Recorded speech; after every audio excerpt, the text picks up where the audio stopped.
Welcome. This is the first of a series of interviews in a series that I call The Dream of the Philosopher Ruler, and it's about the modern movement for evidence-based policy.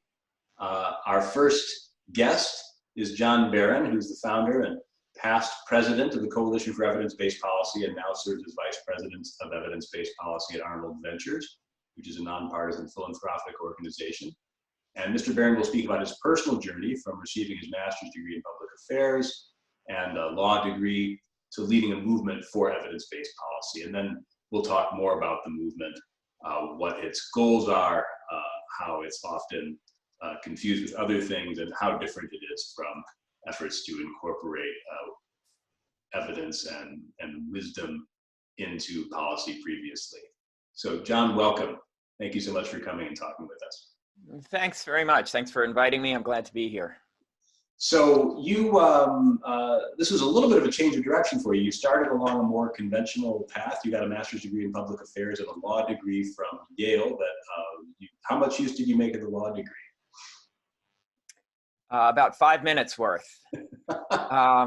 So yeah, I got a law degree from Yale, master's degree in public affairs from Princeton.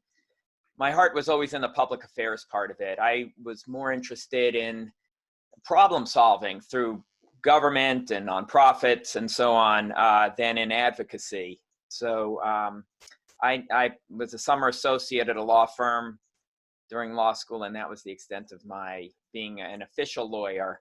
I was counsel to a congressional committee for 5 years, which was a law position, and it involved some law, drafting legislation and so on, but really it was much more of a policy position. Mm-hmm. So you went straight into the federal government after completing your master's in public affairs? Pretty much. My first real job was working for Congress for a congressional committee. Mm-hmm. And what did you learn during that period about how policy was made that made you want to make a change? Well, I loved working for Congress, and I got a sense of how it worked. There was legislation that I worked on. I crafted a new law, a small business technology transfer program. Without going into details, it funds small technology companies to work with universities to commercialize new technologies. And worked with members of both parties to get that enacted into law, and that gave me a sense. There's an opportunity to be entrepreneurial in Congress, and it gave me a sense of how Congress works. I mean, I know how congressional staffers think to some extent. It's familiar territory for me. So it gave me a sense of how the system works and what needs to happen for a piece of legislation actually to make it through and get enacted into law. Mm-hmm. Is legislation really where the action is, or is it more in how regulations are written and policies are implemented in government agencies? It is both, but usually the threshold step, certainly in evidence-based policy, the big changes that have occurred have started with legislation. Mm-hmm. Okay. The creation of new evidence-based grant programs, for instance, in the federal government. Right, and we'll get to those shortly. So you were working for Congress, and later you worked for the Department of Defense, Office of Management and Budget. Maybe you could talk a little bit about how you moved from one part of government to the next, and then when you decided to make your exit and start the coalition. Well, during the Clinton administration, I worked for the Defense Department. I headed roughly a $600 million a year program that funded small technology companies. It's the SBIR program, folks may know it. Mm-hmm. Small technology companies to develop new technologies. And I worked with colleagues there to implement a number of reforms in that program to increase its success in commercialization. And those actually worked out well and were recognized as successful. And that process and working in the government, in one of the biggest organizations, really one of the biggest bureaucracies in the world, gave me a sense of how change occur, how organizations like that work, and how change can occur, and what are the barriers to change and reform within the federal government, within a big federal agency. So, and then, I was briefly, I was housed at OMB. I was the executive director of a presidential commission on an international trade matter. That was a one-year commission that ended, and I was trying to figure out what do I want to do with my life at that point. And that's when I started the nonprofit, the Coalition for Evidence-Based Policy. Can you talk a little bit about how evidence was used in the federal government? I mean, you said in passing that your reforms of SBIR were successful in increasing commercialization. How did you know that, and how were people using evidence to estimate the effectiveness? Well, how dare you ask that question? No.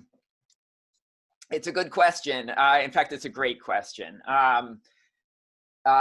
So long story short, there were certain changes we put in place in the program that streamlined it so that, just administratively, companies were, they got an answer within 4 months. Technology development has to proceed on a fast pace in many cases in order to be timely for the market. So we streamlined the program so that there were many fewer gaps in funding and so on. That was one important change.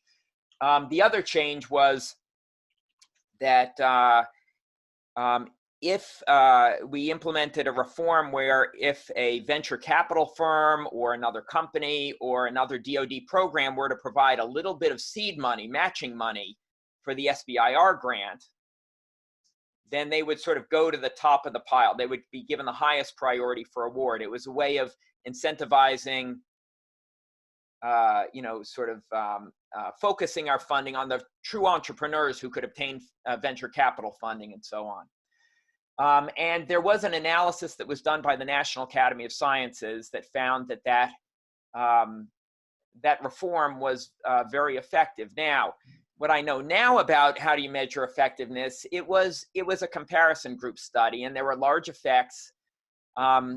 It would be great if there were more rigorous, more definitive evaluation to hopefully confirm, but really to see whether those effects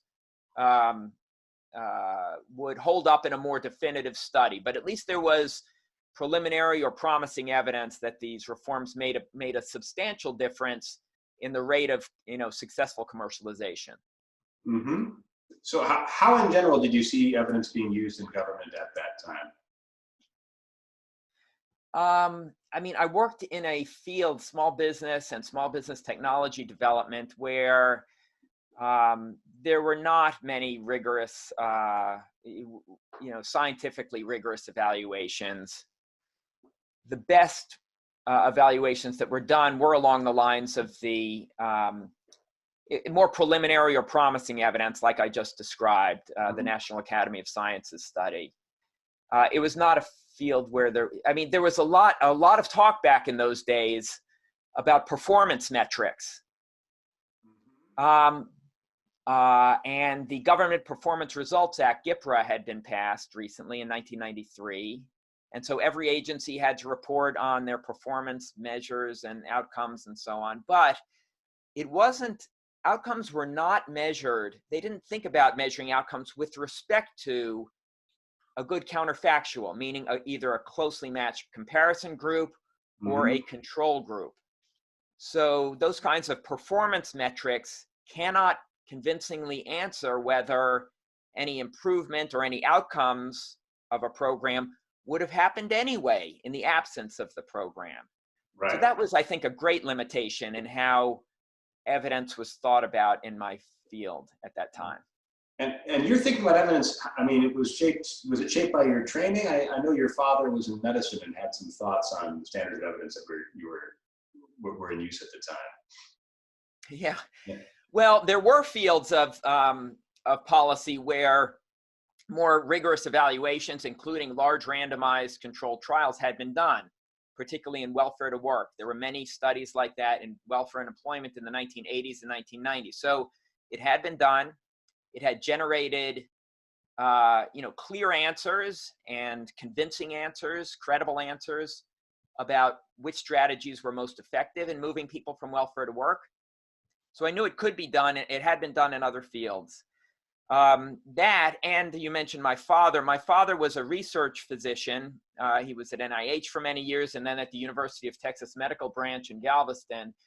And when I would come back from policy school with the latest, I'd then talk with him about the latest. He was always interested. The latest thing I was learning in housing or, you know, employment or wealth, whatever it happened to be, he would say, well, that's very interesting, but, you know, is there a controlled study to prove it? And I found it very annoying, but it kind of, it stuck. And you know, it had been done in welfare. It had been done in some other areas, a few in early childhood and so on. And so I thought maybe this is a way forward. This is a path to improve social spending. What was done in medicine, which was in many ways amazing in evidence-based medicine and the importance of the randomized controlled trial, maybe that could be applicable to social policy. So that really was the germ, what spawned my thought about starting the Coalition for Evidence-Based Policy. Mm-hmm. And that was in 2001? Correct, yes. Okay, so what was sort of the charter of the Coalition for Evidence-Based Policy, and how did you get it off the ground? Well, I reached out at that time. We had an umbrella organization, the Council for Excellence in Government, that was incubating us.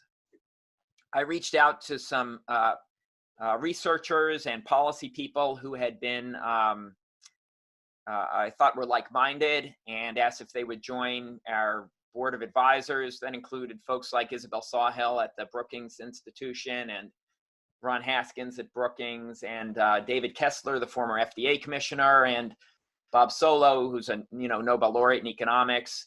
So we had an illustrious bipartisan board of advisors. We obtained funding from private foundations. And our mission, our focus then, really as it is now, it is on two main goals. One was we were trying to increase the number of rigorous evaluations, preferably randomized, aimed at growing the number of social interventions that produce meaningful effects.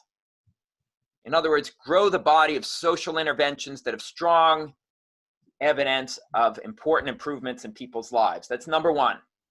And number two, in cases where those interventions exist, to focus social spending on expanding them so that they can, and implementing them faithfully on a larger scale. So those two things, building the evidence and then implementing it widely for the research-proven interventions, that was the focus. I think that second part, when academics hear about evidence-based policy, it's very attractive to us. We think, oh, we can do more rigorous studies. This will all be great. Think of all the research we can do. But actually converting it into action is an important step, and there are many examples. I've written about Tennessee in the 1980s, where there's a randomized control trial showing that reducing class sizes could raise test scores, and yet the policy follow-up on that was not very well done. Right. That's right. That's exactly right. I mean, one of the steps on the research side and part of the policy side is that positive findings, even in a very, rock-solid randomized controlled trial, need to be replicated.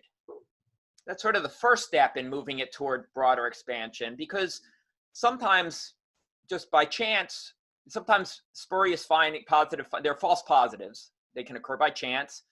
Or it could be that there was something in the Tennessee case, there was something about the way they implemented it in a particular jurisdiction.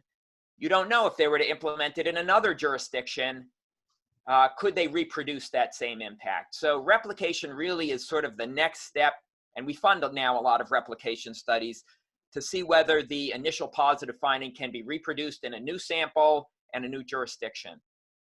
And that's sort of the next stage toward scaling up more widely. I mean, historically, there hasn't been a lot of replication because every researcher wants to discover something new. And if you confirm a previous finding, then it's, well, we already do that. And if you disconfirm it, then you're asking for a fight. So you've managed to change, you and Brian Nosek and John Ioannidis have managed to change the culture around replication, where it's sexier than it used to be. Was that one of the goals? It's become more of a goal since we moved to Arnold Ventures. Mm-hmm. Our board is interested in replication trials. We saw as we went through this whole enterprise of evidence-based policy, we saw that some initial promising findings did not hold up when a replication study. Sometimes they do, and that's what we're hoping for. Sometimes they do not. It's a pattern that occurs in medicine also and other fields where randomized trials are done. But replication is essential. It is part of science, and it is essential to have confidence that if you were to implement this strategy more widely and do it faithfully, that you'd really move the needle on some important social problem. Mm-hmm. Mm-hmm. Maybe you can, so you say this is something that you got more interested in when you moved to Arnold, or were able to do more about when you moved to the Arnold Foundation. Maybe you can talk about the first, was it 15 years of the coalition and, Yes. and your decision to be acquired by the Arnold Foundation? Decision to be acquired. That's an interesting combination of passive and active voice or whatever, but it is accurate. So the nonprofit we had, the Coalition for Evidence-Based Policy, we were focused, kind of like a laser beam on those two goals. Working with Congress and the federal agencies to build the evidence, build the number of proven effective interventions, and to implement them more widely. We were successful, in some ways surprisingly successful, at getting the ideas we were advancing enacted into law.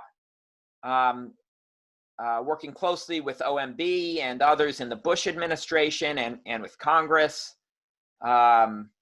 And then during the Obama administration, it really blossomed. We were always bipartisan. And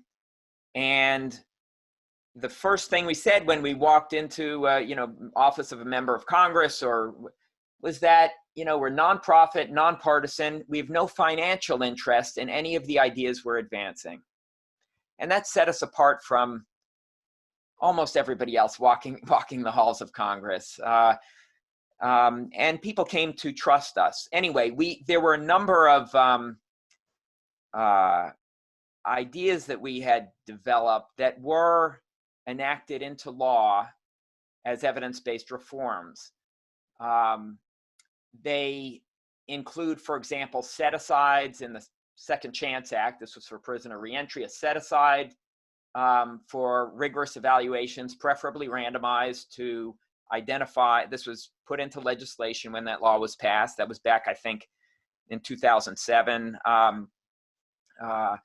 We got on the deployment of evidence. We worked with the Office of Management and Budget in the Bush administration and with Senator Mary Landrieu's office to get enacted a $10 million pilot program to scale up evidence-based home visiting programs like the Nurse-Family Partnership that have strong evidence.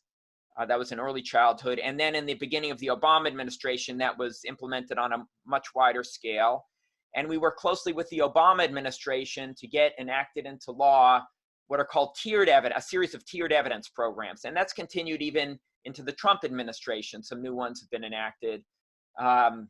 Those are programs, to make a long story short, where these are grant programs from the federal government, where, for example, in K-12 education, some small grants or modest grants are made for promising programs that have promising or preliminary evidence in order to see whether they work. There's a rigorous evaluation required.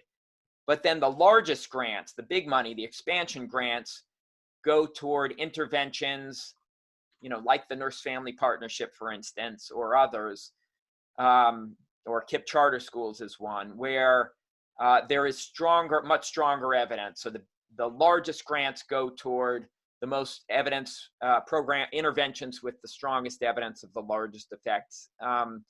When it's implemented well, and that has been variable across these federal programs, but where it's implemented well, it's designed to be a conveyor belt, both building evidence in the lower tiers, the smaller grants, and then expanding the interventions that have the strongest evidence in the top tier, the expansion grants. And currently they're about $750 million a year if you added all of the tiered evidence grant programs together that currently exist. That's a very large number. It's also small compared to the total federal budget. So that's for sure. And that's for sure, yes. So as an education researcher, I mean, I'm familiar with some reforms that took place in the Bush administration, like the institution of the What Works Clearinghouse and the I-3 grants program, the formation of the Institute for Education Sciences. How much did you all have to do with that? We had nothing to do with the creation of the Institute of Education Sciences. That happened right around the time we were created. And there was a head of IES, Russ Whitehurst, who was really wanted to change things to focus on more rigorous methods, including randomized controlled trials in education. And we worked closely with him. I served on the board of IES and chaired the board at one point, and we worked closely with Congress to help ensure support for IES within Congress. The I-3 program, we played more of a role. That was an initiative where we had partnered with the Obama White House in the development. And then with the Department of Education, later, there were some folks that had been detailed to education from OMB. We worked with them on the evidence standards to ensure that the standards in the Investing in Innovation Fund, the I-3 fund, were rigorous and that they were focused on interventions that not only had credible evidence, but evidence of meaningful effects, practically important effects. So, and that was a very well implemented program. So we were closely involved in I-3 and at that end, yeah. And the What Works Clearinghouse, was that you as well? No, that was really, that was Russ Whitehurst. He was the head of IES. That was really his brainchild. We had provided some support for that. In some ways we were, and we have been, provided constructive criticism on the What Works Clearinghouse. And we've worked with the current IES director, Mark Schneider, who's excellent, on providing input on the clearinghouse. But we were not a main mover on that one. Right. So this really is a movement with multiple actors on multiple fronts, and the phrase evidence-based policy has become a little bit of a catchphrase. You hear it used sometimes as a campaign talking point. Well, my policies are evidence-based, unlike my opponents. How do you define it, and how do you see the kind of what is it morphed into in the larger conversation? Well, we view it as the process of, sort of rigorous evaluations where you have a credible finding, recognizing that there are a lot of much earlier stage research goes into the development, initial feasibility testing, and so on, where that is not randomized. It's not yet a randomized controlled trial before a randomized controlled trial is ready. So before a program is mature enough for it. But the way we have looked at evidence and tried to advance it was, I've lost the video here for a second. Sorry, I've got you back.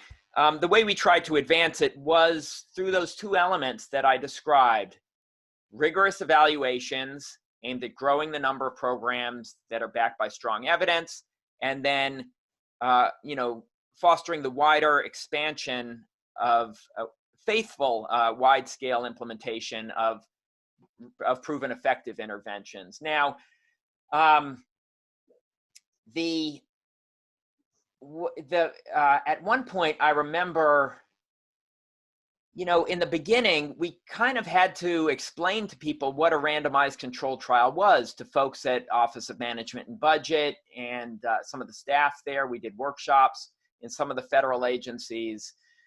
When a number of these tiered evidence initiatives were enacted into law, it was a sea change. Suddenly, a lot of folks in the nonprofit community, folks who might be applying to these programs, became interested in rigorous evaluations and wanting to know more. So the concept of a randomized controlled trial became much more widely known almost overnight with the enactment of these major initiatives, because funding was available. That was, I think, a key change that got people interested.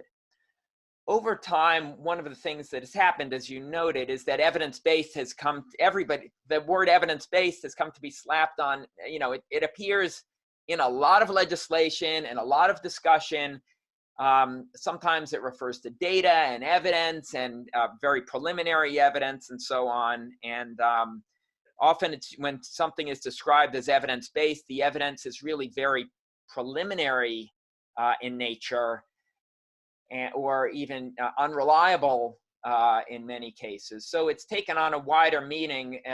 In some ways, the meaning has become more dilute than we would have preferred. But on the other hand, there are many, many, many more randomized trials, rigorous evaluations, and good quasi-experiments that are done in social policy now than in the earlier days, thanks in part to these tiered evidence initiatives and philanthropic efforts, including the Arnold Foundation, Arnold Ventures, and others. So, and there are more proven programs now than there used to be. So there has been movement.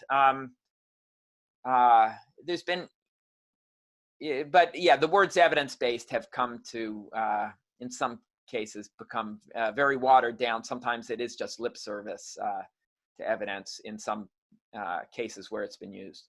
I mean, at very least, there's recognition that evidence is important, which has not always been recognized. Right. Even if it's not the kind of evidence that you would like to see. So you ran the coalition for upwards of a decade, and then you were acquired by the Arnold Foundation. How did that happen, and how does that relate to other work they're doing on quality of evidence, for example, with the open science movement? Well, they were very interested in evidence, and they were actually one of our main funders at the coalition. We had a lot of philanthropic funders over time. They were one of the main ones, I guess, back in 2013. They funded us to do a low-cost randomized controlled trial competition in partnership with the Obama White House. And that was a successful project. And they invited us to join them, our whole team. We joined them kind of lock, stock, and barrel back in 2015, which was a wonderful development. So they were already interested. This was part of their mission. They'd funded us. And for the first time, we became a funder ourselves. So that was a very big difference. Before, we were advancing policy change, and we continue to do that. That is still an important part of our mission. But we started becoming a major funder, philanthropic funder of randomized controlled trials, of replication trials, and we're funding close to 90, and my division is funding close to 90, randomized controlled trials in social policy. In that aspect of our work, our goal is not just to fund a bunch of good studies, not just to find out, does it work, does it not work, well, be neutral about it. No, we are focused like a laser beam on trying to build the number of programs that do work. And our strategy is we look to in general, we look to the prior research. Has there been a good quasi-experiment, or is there some signal from the prior research to suggest this intervention in education or whatever field it is could move the needle on an important outcome? And where there's a strong signal, that's where we fund the randomized trial to see whether that signal holds up in a more definitive study. Mm-hmm. In other words, we're trying to build on what is already known and already promising to increase our chances of success in identifying a program that really works. When randomized trials are done in general in social policy, and this is true in medicine also, and in business where randomized trials are done of different business strategies, surprisingly few interventions are found to produce the hoped for effects. Yeah. Like maybe 10 to 20%. because we look for a strong signal, at least in our early work, we are seeing a success rate more along the lines of 30 to 40%. So substantially higher. And there are a few, in what we funded, a few blockbuster findings that I could talk with you about all day. But we also have our share of null findings. Again, some things don't replicate. Some promising strategies that sound like they ought to work don't. So, so that's been our strategy. We are also committed to the truth. We want to be sure that when we and our grantees report the findings, that the studies are pre-specified, the primary outcomes are pre-specified, and the outcomes are reported consistent with the pre-specification, so that we're reporting the truth without spin. We and they are reporting the truth without spin about what works. I just want to clarify what you're talking about, because not everybody watching the YouTube video will have heard of pre-specification, but researchers often, if they don't find what they're expecting, then they change their hypotheses, they slice the data different ways, and they're trying to find something. When that happens, sometimes you do find something remarkable, but also the chance of false discovery goes way up. So putting on record what your hypotheses are beforehand is a way to discipline that kind of behavior. So you have a positive agenda, which is great. I mean, it's also important, if you had strong reason to suspect that a program that was getting a lot of government funding was ineffective, it would be important to show that also, right? Is there anybody who has that agenda? Yes, so that is also part of our agenda. I mean, just for simplicity purposes, most of our grants are for promising programs, but, and our board is particularly interested in this, if there is a program that is widely implemented with significant taxpayer investment that has not yet been rigorously evaluated, we fund those. We fund rigorous evaluations of those as well.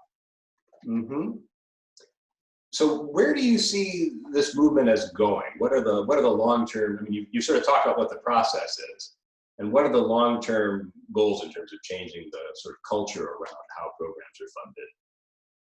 And how long do you think it'll take? I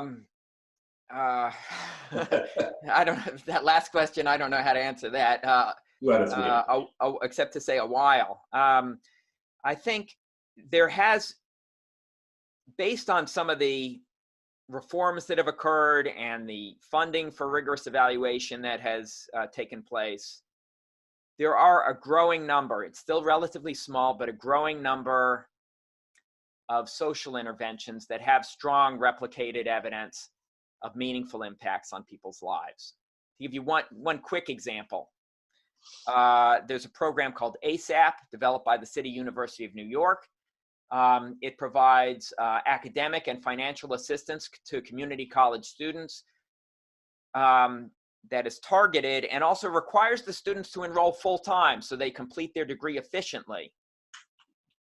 And it has been shown to have a large effect, about increases by about a quarter, by about 25%, the number of students who complete their degree. That's a very large impact. That finding has now been reproduced in Ohio in a separate large randomized controlled trial. So there you have strong reproducible evidence across two very different jurisdictions of very sizable impacts on an important outcome, which is college completion. So there are more examples like that that exist, many more, not many more. There are a number more that have that kind of evidence where you can really have confidence that it moves the needle on an important outcome and is reproducible. The next step, and that needs to continue so that there are more, but I think the real challenge is in fostering the larger scale implementation, setting up our social spending system in this country so that once something has that kind of evidence, there is a path forward to put it into much wider use. Currently, the vast majority of social programs and social spending, apart from these tiered evidence initiatives, which, as you appropriately noted, they're sizable, but they constitute a very small sliver still of social spending. Most social spending is allocated from the federal government to the states and from the states to localities. usually through a formula based on population and poverty rate and so on, but where evidence about what works, which state and local strategies are truly effective, plays almost no role in what gets funded. So programs like ASAP that do have strong evidence of meaningful effects are not prioritized for funding under these, government funding streams, and may never receive support for expansion. So what really needs to change, and it's really what we're thinking about and focused on, is how do you create meaningful incentives for recipients at the state and local level of federal spending, and also states and localities that spend their own money. How do you create meaningful incentives for them to adopt and faithfully implement proven effective interventions like ASAP? Currently, there aren't meaningful incentives for them to do that or assistance for them to do that. And I think that is the key piece of our social spending system that really needs to change. Mm-hmm. Mm-hmm.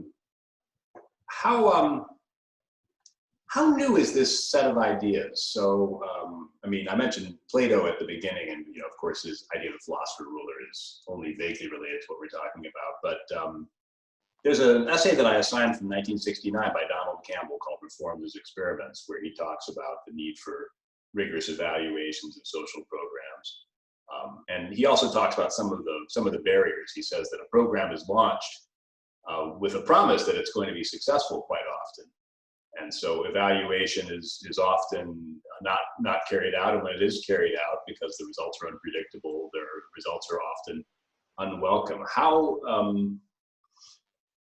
do you view what you're doing as part of a long movement, or did something materially change in the 21st century that allowed greater progress on this? As you said, there are government agencies, most notably the FDA, that have been doing this for many decades. Well, even, with the FDA, the randomized controlled trial in medicine is relatively new. The first medical trial was published in 1948. And even in the 1950s, when the Salk polio vaccine trial was done, the randomized trial was a rare and controversial method.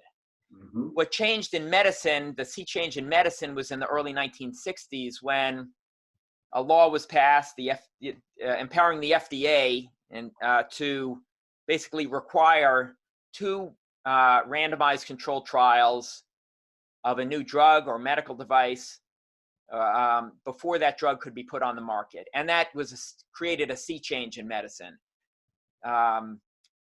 That was really a fundamental turning point. The number of randomized trials in medicine went from about 100 a year in the mid-1960s to over 10,000 a year in the mid-1990s, and it's even more than that. But and randomized trials, have in medicine. I don't want to get sidetracked here. I'll start talking about social policy in a second, but they produced amazing progress. They provided the definitive evidence of effectiveness for almost all of the major medical advances since that time, including the vaccines for polio, for polio earlier, but for measles and hepatitis B, of treatments for HIV/AIDS, of the statins and treatments for high blood pressure that have brought down the death rate from coronary heart disease and stroke by more than 50% since the 1960s. I mean, it has been extraordinary progress in medicine.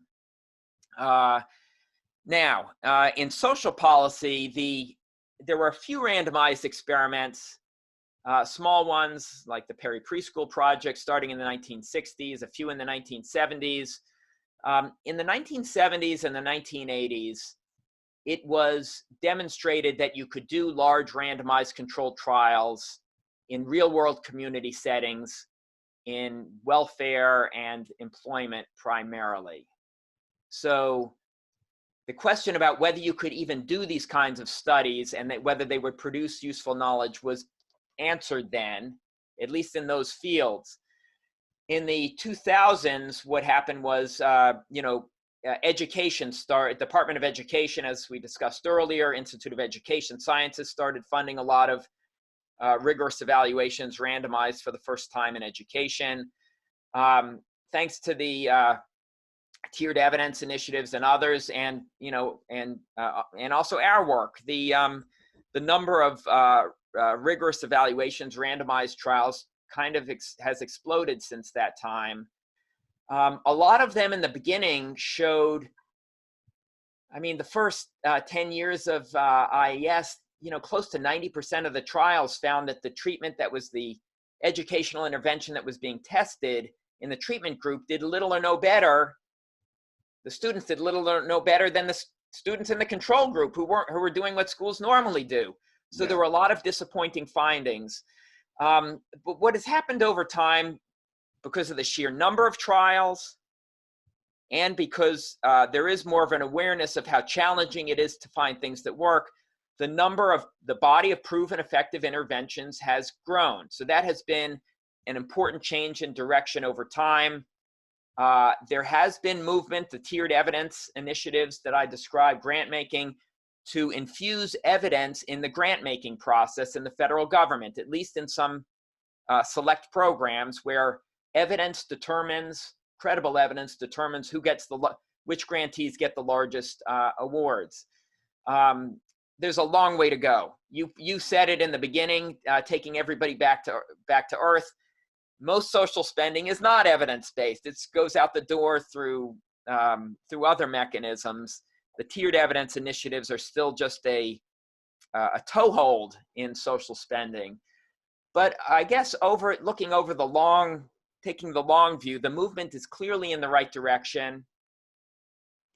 I think it will gain additional traction as it becomes clear that there are programs that work and are reproducible and produce meaningful impacts. Mm-hmm.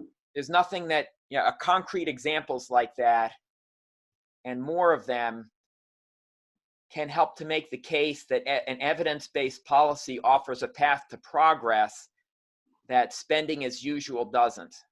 So our hope is that the movement grows over time.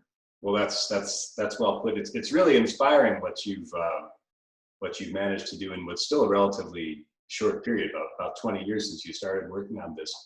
Our audience, which is primarily students of public policy, also policy professionals who are alumni, for example, of the LBJ School, and researchers. What can these folks do to get involved and contribute to the movement? Well, I do want to mention this. We played a role. There are a number of folks in the federal government, policy officials who played extremely important roles in this whole business, from welfare in the 1980s and so on. There are a number of folks at the research organizations and in academia who played a very important role. Mm-hmm. One thing that has been interesting to us is that if a policy official champions this approach, and they're in a position of influence at OMB or in Congress on a congressional staff, they can make a major difference. A lot of the tiered evidence and the other initiatives can really be traced back to a few individuals in the federal government, a really kind of a handful of individuals from both parties that have moved this work forward. So one point I would make is that as people graduate from policy school or if they go into a policy making position and to just prioritize, to understand that a lot of things don't work, and if they want to find something that does work and they want to move the needle in their program area, really have an impact on people's lives in their program or policy area, to prioritize this kind of work, you can have a very meaningful impact. So yeah, it's just kind of a matter of paying attention and being creative about how to how to change policy and practice to advance evidence-based approaches. One thing that my students say when they take their first job is that the culture in many public organizations is still not terribly evidence-based, and it's right. Challenging to kind of not be absorbed by the culture of what you're working for, what your boss wants you to do, and so on. At what stage in your career do you think somebody gets a a chance to actually change the culture of an organization in more evidence-based direction. I think you said it exactly. A lot of people, a lot of my colleagues from policy school, you go into an organization. When I was working for Congress, for instance, you go into an organization, and a lot of what you learned in policy school about rigorous evaluation or whatever, it seems not relevant. People don't talk about it. People talk about more day-to-day things and performance metrics also, and you really, even a fairly junior person can have, I think, a very important role if they are entrepreneurial and persistent and focused on evidence. And you have to have the courage of your convictions to believe that it's possible that all these other people around me don't quite see it exactly right. And to understand that, yeah, that maybe you have a different vision about how evidence can work and the need for evidence, and you're willing to be an advocate and a champion for it within your organization. And then it requires some interpersonal skills to do that, and convince other people, convince your boss if you're a junior person. But there have been fairly junior new people at OMB and elsewhere that we've worked with that have had an enormous influence. So it really just is, to have courage of convictions and to be entrepreneurial, I think can take you a long way. Excellent. Well, this is a really inspiring message, Jon, and you've been a really inspiring example. I want to thank you for taking the time to talk with us. Hopefully somebody listening to this will become part of the movement. From your mouth to God's ear. Yes, that would be wonderful. And thank you, Paul, for inviting me. I've enjoyed it. And thanks. I appreciate the opportunity. Thanks so much.